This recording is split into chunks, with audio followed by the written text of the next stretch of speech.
Good day po sa ating lahat. Ngayon po ay balik na po tayo ulit sa panibagong topic natin sa EcoPos.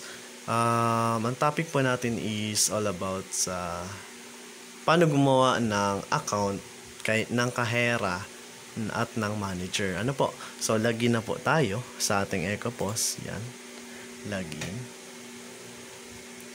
So, type lang natin yung password natin. O nga po pala, sa add username natin din password,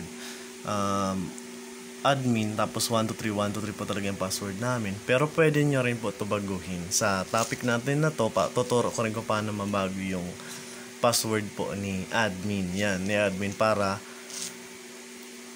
po kayo lang yung nakakaalam, kasi pag admin, siya lang ang nakakagalaw ng system, siya lang yung nakakaalam, yan, nakakita ng mga sales, ng mga bawat galaw sa system na to.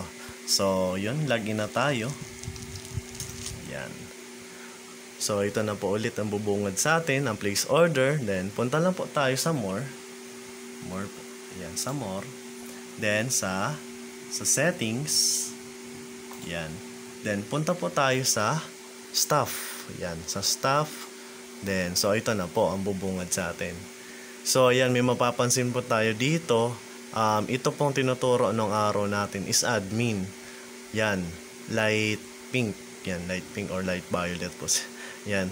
Is, kung gusto po natin to baguhin, sir and then ma'am, click po natin siya. So, ayan, automatic, may magpapop up dito mga details or mga information ni admin. So, itong username, pwede pong mabago yan. Yan, nabubura po siya. Editable naman po. Tapos, yung password, yung first name, last name, tapos, itong key code po natin is 12345. Is for the admin lang po yan. Ano? Sa admin lang po yan. Then, dapat di po yan makalim. Pwede rin pong baguhin yan. Ano po? Yan, editable po siya. So, pwede rin po yan baguhin para po sa privacy ni admin or kung sino man po may-ari nitong store. Yan. Kung sino po yung nagmamayari. So, pag nabago na po yan, click natin si save para po mag-save na. Yan, data save. Huwag nyo po kalimutan na i-click si save para mabago po lahat. Ano po? So, ngayon, bago tayo magawa ng account ni kahera or ni cashier 1, cashier 2, and so on po.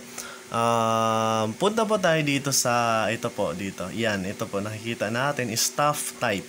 Click natin yan. Then, gawa po tayo ng staff type, kung ano po ba, kung manager or cashier.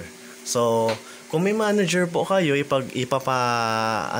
ipagkakatiwala nyo naman do sa sa inyong sa tao na yon as a manager is parang admin na rin po yon.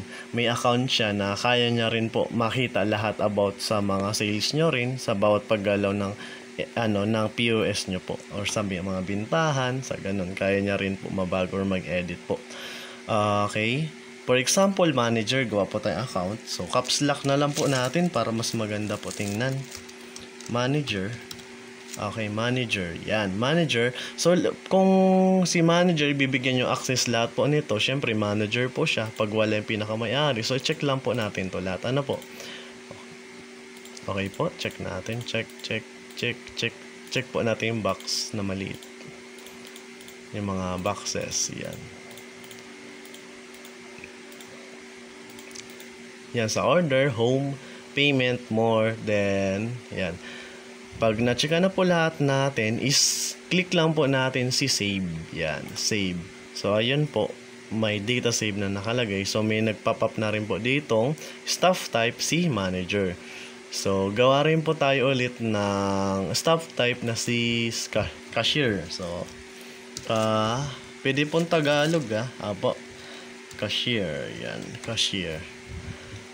Mga cashier. So, sa cashier po, pwede po sila sa order, payment, customer, discount. Kung pwede nyo rin po silang bigyan ng access na mag-void.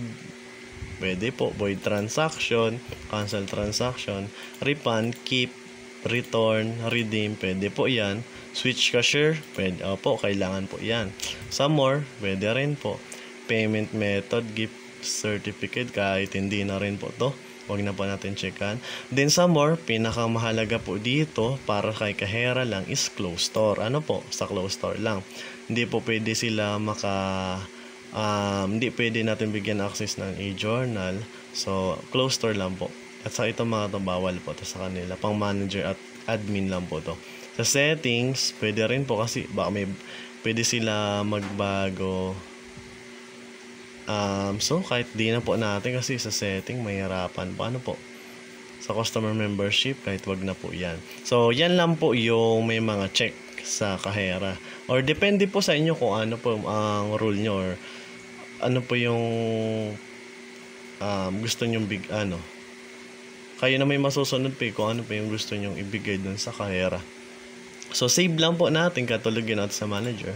Then, ayun, data save. So, X na po natin siya.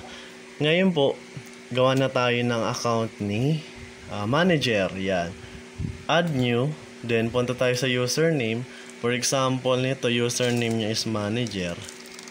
Kahit maliliit na, sa username po, maliliit po. Yan, manager. Ang username niya, manager. Password niya, for example lang naman, 111-222-6. 6 digits lang po. Hanggang 6 digits lang po tayo. So, ayan po. Malabo yung camera. Sorry. Ayan, focus natin. First name, for example, is, okay. Kahit caps lock na lang po natin. Joshua. Ayan, Joshua. Tapos, last name, for example, Park. Yeah. Mga pambigating po yan. Apelyido. So, itong araw doon, pindutin po natin. Manager ang i-select natin. So, ayan. Allow key code. Wag na po natin bigyan yan. Kasi po, depende na para ma-bypass. So, bigyan natin. Kasi manager Key code niya, for example, 1, 2, 3, 4, 5. Yan. Then, save lang po natin. Ayan. Click the save. So, ayun. Data save. So, meron na tayo ditong staff na manager. Si Joshua Park. Rule niya is manager. So, gawa po tayo ulit pang kay kahera. Pindutin po natin si yellow. Yan. Add new. Username, cashier 1. Caps lock na lang po natin para maganda ulit po. Maganda tingnan or mabilis mabasa. Wait lang po. Ay, po pala to dapat. Pag username is small letter. Sorry po. Depende po yan kung anong gusto nyo. Basta cashier 1. Ayan, cashier 1. Para sample lang naman po. Pwede malaya kayong gumawa ng username nyo kung pangalan or okay, mga nickname. Yan, depende po.